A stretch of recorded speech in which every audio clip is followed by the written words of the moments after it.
Hand colouring black and white images in Photoshop can take a long time, but there's a really quick and easy way of doing it using Photoshop's AI-powered neural filters. And I'm going to colourise this image here once it's been converted to black and white so that we can compare the results of the filter to the original colour image.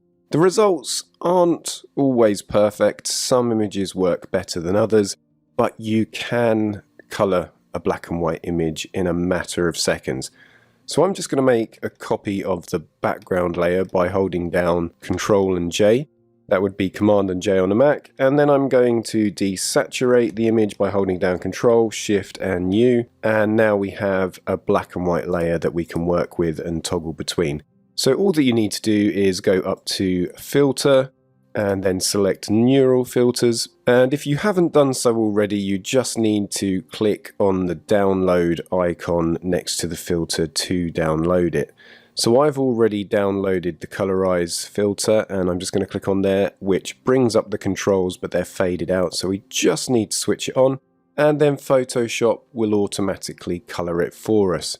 If the image has any colour imbalances, we could use these sliders here and neutralise those. I'm just going to warm it up a tiny amount.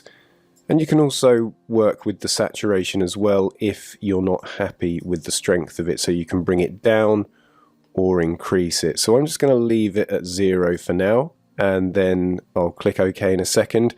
I've applied this to that new layer that I've created, so I'm going to apply the output to the current layer.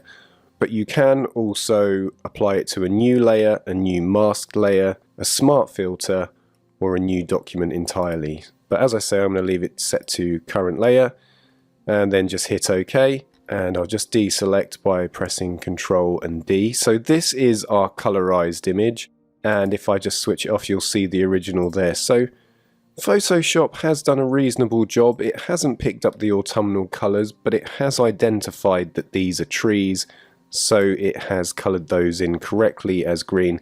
But we have got a little bit of colour bleed onto the bridge here, and some uneven colouring in these areas here. But as I say, it's not an awful job, but it's not perfect.